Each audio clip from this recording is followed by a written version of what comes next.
Okay, so this video is going to be about Chord Palette. It is a Max for Live device that you need to have Ableton Live 12 for. So if you don't have that, or if you're not into Ableton, this probably won't be for you. This is for people that enjoy Ableton. Now, this is also a free device at this time of filming, so be mindful that the dev is super into it and has put a lot of time and energy in it. It's on Gumroad, so you want to check that out on Gumroad. And his name is here. I'll pull it up for you to see. I don't mind you seeing it. This is it right here.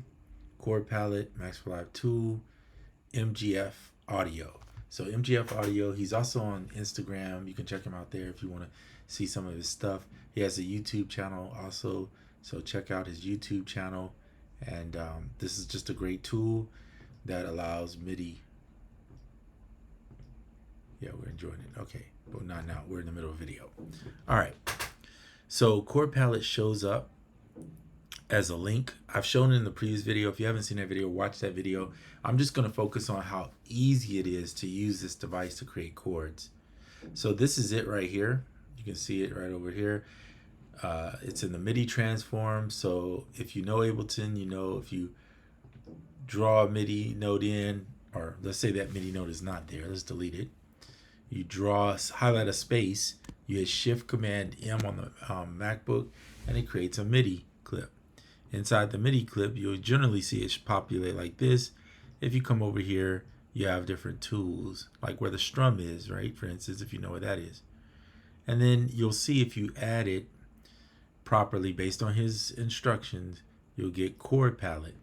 Now, Chord Palette he's added a ton of stuff that you can do in here, even with scales and things of that nature. I'm not going to get into that. My whole sole purpose of using this thing is for chords.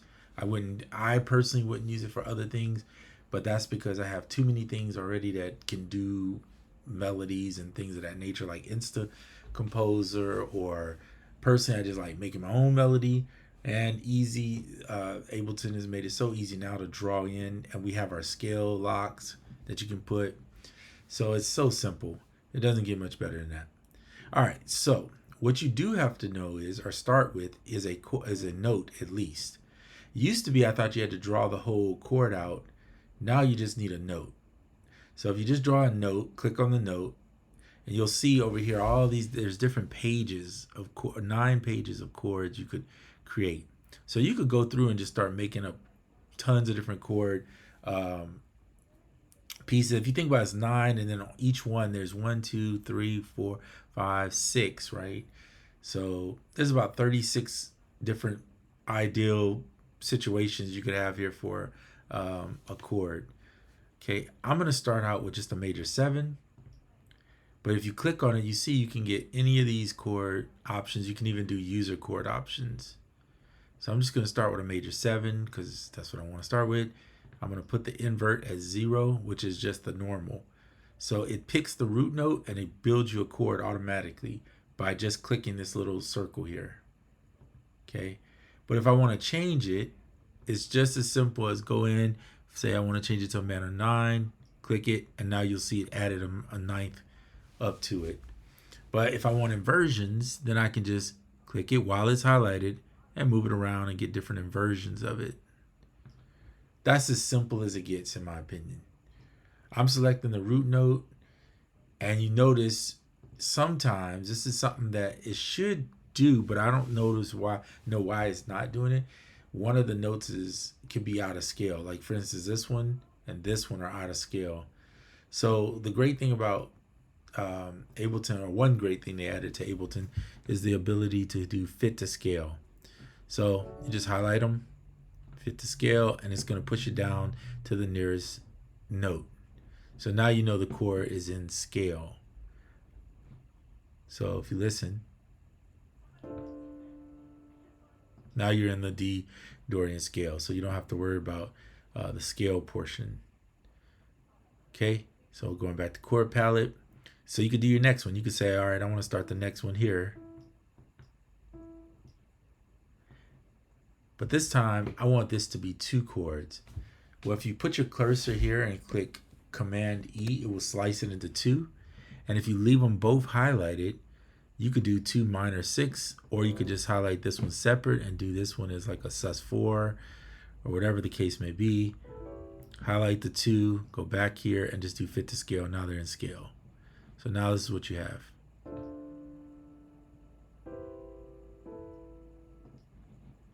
Right? Then maybe you want the next one to start here.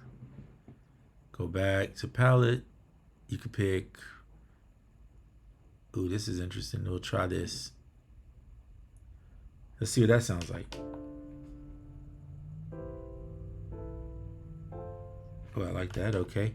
And then I want to end on a minor or a diminished 7 if I could. So, and I can. So I'm going to go ahead and pick a note that's in scale. I'm just picking anything on the purple is in scale, right? So I'm just picking something in scale. I'm going to pick that note, extend it out, and then I'm going to click diminish 7.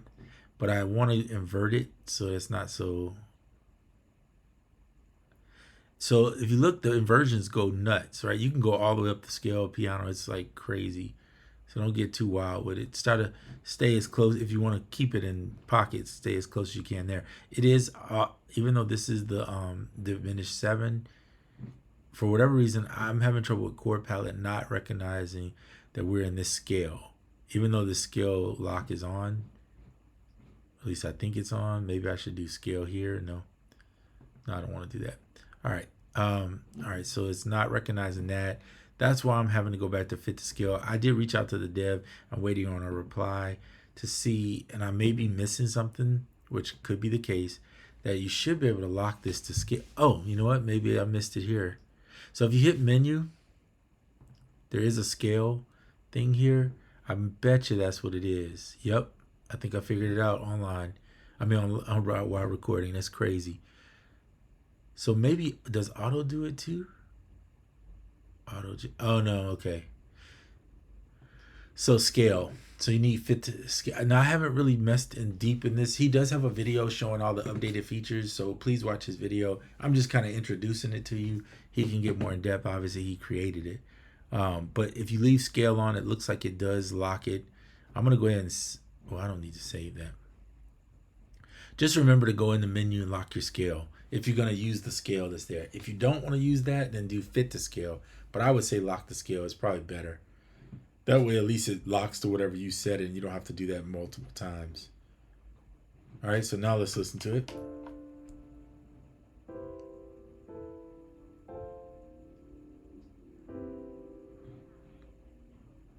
Okay, and I'll loop it out just so you can hear it.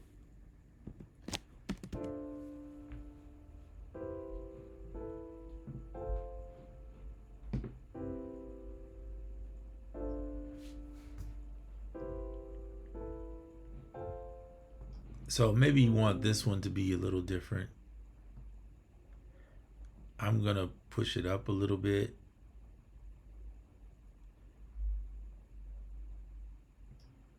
Going through all these. Let's go back to the 0. I wanted it to be, yeah, somewhere up there. Okay, so now let's play it.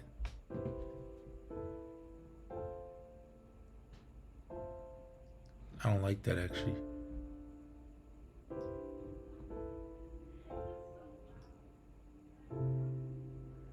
Ooh, no. Let's try that.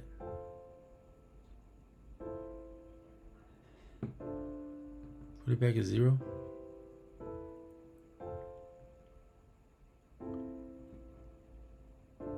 Maybe I don't want to diminish. Let's try a different chord. Let's try this diminished 11.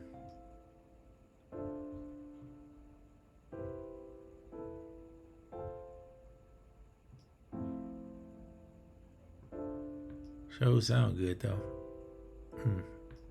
So that's what it is. You gotta play with it. Maybe you want this one to be something a little more.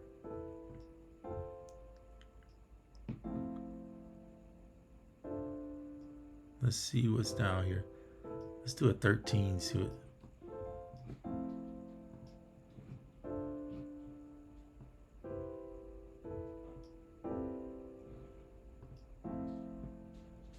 Ooh, that 13 is rich, literally.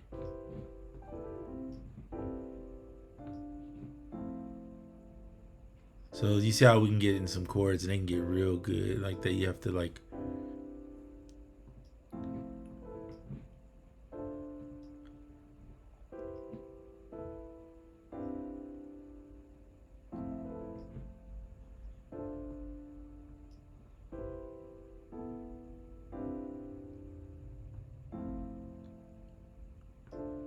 try this.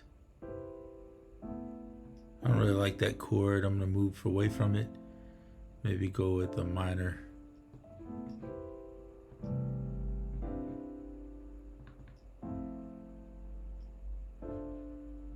So you can just let it play on a loop.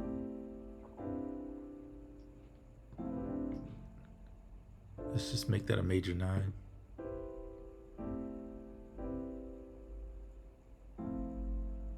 All right, now let's talk about how we can make this sound a little more human feel. So a couple of things. One, if you go back to this screen here, all of these can be humanized by a little bit. And what I mean by a little bit is it's going to move them off and nudge them off just to slide off the grid. There's also the randomized velocity. So there you go. You can do that and adjust how much of it maybe is randomized. Okay, then you have the deviation, which I like to use, which means that every time it plays a slight bit deviated from what it normally would be. So I usually put that on.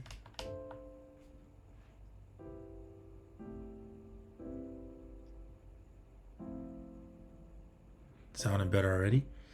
Then we can go in and also use strum.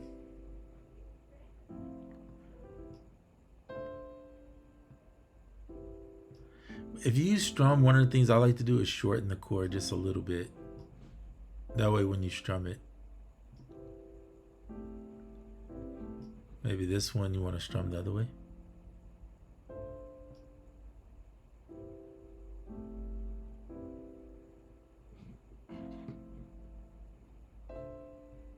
I'm not liking this first chord at all, so I'm just going to grab it. I'm going to go back into chord palette and I'm just going to change it. I want it to be a little bit richer, if that makes sense. So I'm going to go to major 9. And then I'm going to take the randomize it a little bit more than what it is. See if that helps.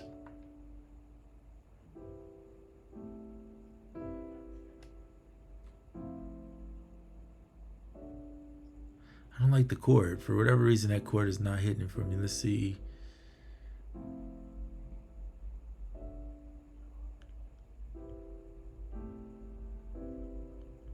Maybe a minor 7/13.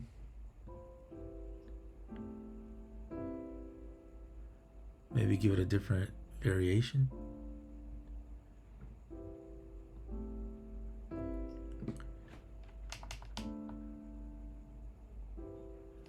In my opinion, your first chord is always the one that you want to make sure you really like, because when it hits, it's got to hit, and you want to feel it. Make sure there's something that resonates with you. That's just my opinion on it. So if you don't like it, mess around till you find something about one of the chords that you really dig. So I'm looking for a variation of.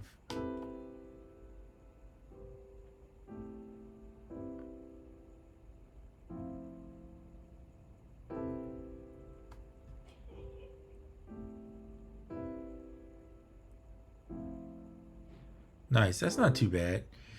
So this is a great tool, in my opinion, for free. And I say free, but you obviously got to have Ableton Live, Max for Live, to do it. So, and if you're gonna get Max for Live, get the suite. It's just the best way to go.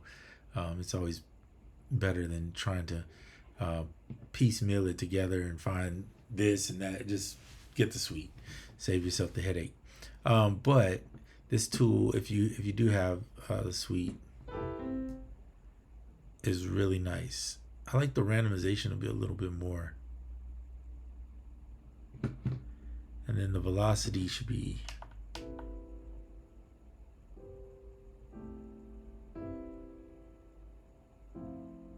That's better already. When you make an adjustment, go ahead and click off of it.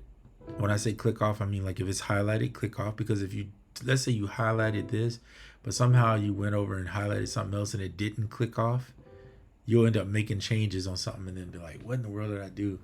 So just be conscious of the clicking on and off of stuff. This could use a little more humanization. I'm going to do a little bit there, see if that helps. All right, that's it for this video. I didn't want to take too much of your time. Just wanted to show you chord palette has been updated. There is one feature in it. Let me see if I can duplicate this and just show you real quick. There is a feature in here where it's, I think it goes, is it more or notes? I think it's notes. Yeah, so if I'm not mistaken, this is it right here, where you can go in and change which notes you want it to be for the chord. And then there's more, and what is more? Oh, more has the ARP now. So they added an ARP and some octaves that you could do. So you could have it arpeggiate, I think, if you, so let's say you pick this note here. I think that's how you do it. And yeah, and then you can do patterns. So it's basically like making you a melody using a note. You could actually do chords with it. And I put 3 octaves. It's how many octaves you want those chords to be, or notes to be within. So then, this is out of scale, by the way. So you have to turn on scale and it'll adjust the notes if you turn on scale. So if you want to create ARPs, that's pretty cool. He added all that in. I'm personally just, like I said, using it for that. I just wanted to show you real quick that all that stuff is there for you to use tool-wise. All right, that's it for this video. As I said, I'm going to end it here. Focus was on chords and chord palette. Check out chord palette. MGF Audio is the name. And yeah, hopefully you guys will enjoy that and get some use out of it.